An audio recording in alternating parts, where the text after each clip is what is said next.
കർത്താവിൽ അനുഗ്രഹിക്കപ്പെട്ടവരെ, ഇന്ന് തിരുപ്പിറവിക്കായി ഒരുങ്ങുന്ന ഈ വിശുദ്ധ നോമ്പിൻ്റെ 18-ാം ദിവസത്തിലാണ് നാം എത്തി നിൽക്കുന്നത്. ഈ നോമ്പ് മുൻപോട്ടു നീങ്ങുമ്പോൾ പല ഹൃദയങ്ങളിലും ഒരു നിശബ്ദ കാത്തിരിപ്പുണ്ട്. നീതിക്കായി, നീതീകരണത്തിനായി, ദൈവത്തിൻ്റെ അംഗീകാരത്തിനായി. സ്തോത്രം. ഇന്നത്തെ നമ്മുടെ ധ്യാന ചിന്തയ്ക്കുള്ള ദൈവവചനം അത്തരം കാത്തിരിക്കുന്ന ആത്മാക്കളോട് പറയുന്ന ഒരു വചനമാണ്. അങ്ങനെയുള്ള ഒരു തിരുവചനമാണ് ദൈവകൃപയാൽ ഇന്നത്തെ ധ്യാന ചിന്തയ്ക്കായി നാം തിരഞ്ഞെടുത്തിരിക്കുന്നത്. ഗലാത്യർക്ക് എഴുതിയ ലേഖനം 5-ാം അധ്യായം 5-ാം വാക്യം. ഞങ്ങളോ വിശ്വാസത്താൽ നീതി ലഭിക്കും എന്നുള്ള പ്രത്യാശ നിവൃത്തിയെ ആത്മാവിൽ കാത്തിരിക്കുന്നു. ആമേൻ.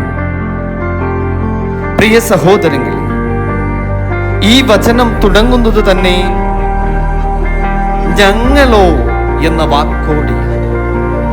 ഇന്ന് ലോകം അതിൻ്റെ വഴിക്ക് ഓടുന്ന ഒരു കാലത്തിലാണ് ഞാനും നിങ്ങളുമായിരിക്കുന്നത്. പ്രവൃത്തികളാൽ നീതി നേടുക, സ്വയം യോഗ്യത തെളിയിക്കുക, മനുഷ്യരുടെ അംഗീകാരം നേടിയെടുക്കുക.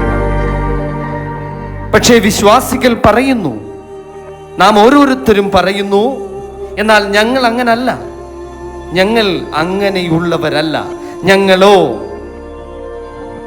ലോകം പോലെയല്ല, നമ്മൾ ആ പരിശ്രമത്തിലല്ല, നീതിപാലനത്തിലല്ല, സ്വന്തം നീതിയിലുമല്ല, വിശ്വാസത്തിലാണ് ആശ്രയിക്കുന്നത്. വിശ്വാസത്തിൽ. ആമേൻ. രക്ഷയുടെ അടിസ്ഥാനമാണ് വിശ്വാസം. ഈ വചനം വളരെ വ്യക്തമാണ്. നീതിയിലേക്കുള്ള വഴി വിശ്വാസമാണ്.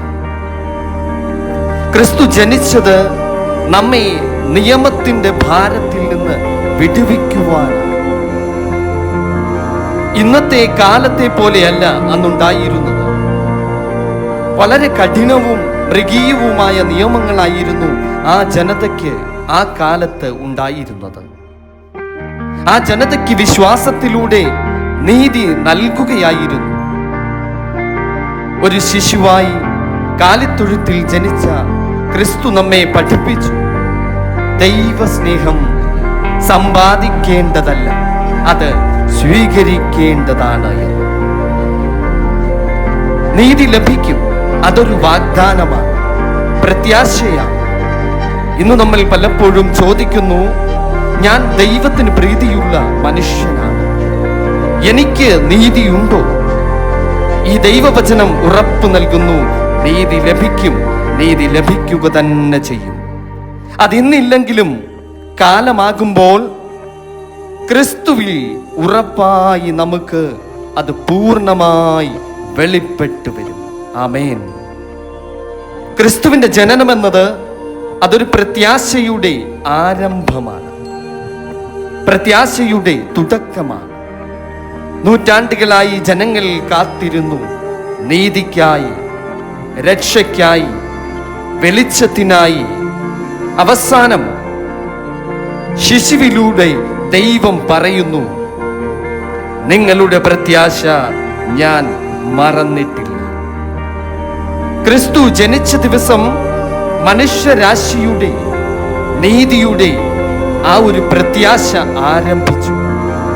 ആ പ്രത്യാശയുടെ ആരംഭം ക്രിസ്തുവിന്റെ ജനനത്തോടുകൂടിയായിരുന്നു. ആത്മാവിൽ കാത്തിരിക്കുന്നു നാം ഓരോരുത്തരും, നോമ്പോടെ, പ്രാർത്ഥനയോടെ. നമ്മുടെ കാത്തിരിപ്പ് നിരാശയോടെയുള്ളതാണ്. അതാണ് ഈ വചനത്തിന്റെ ഏറ്റവും വലിയ സൗന്ദര്യമുള്ളത്. അതാണ് ഈ വചനത്തിന്റെ സൗന്ദര്യം. ആത്മാവിൽ കാത്തിരിക്കുന്നു. അതിന്റെ അർത്ഥം പ്രാർത്ഥനയോടെ, നോമ്പോടെ, വിശ്വാസത്തോടെ, ശാന്തതയോടെ, ഉറപ്പോടെ, ആത്മാവിനെ ശക്തിപ്പെടുത്തിക്കൊണ്ട് നാം കാത്തിരിക്കുന്നു. പ്രിയമുള്ളവരെ, ക്രിസ്തുവിന്റെ ജനനം നമ്മെ ഓർമ്മിപ്പിക്കുന്നു, കാത്തിരിപ്പ് വെറുതെയാകില്ല. ദൈവത്തിലുള്ള നമ്മുടെ പ്രത്യാശ ഒരിക്കലും ലജ്ജിക്കേണ്ടി വരികയില്ല. വിശ്വാസത്താൽ ഉറച്ചു നിൽക്കൂ, ആത്മാവിൽ കാത്തിരിക്കൂ, നീതിയുടെ പ്രത്യാശ കൈവിടരുത്. ഞങ്ങളോ വിശ്വാസത്താൽ നീതി ലഭിക്കുമെന്നുള്ള പ്രത്യാശാ നിവർത്തിയെ ആത്മാവിൽ കാത്തിരിക്കും. ആമേൻ.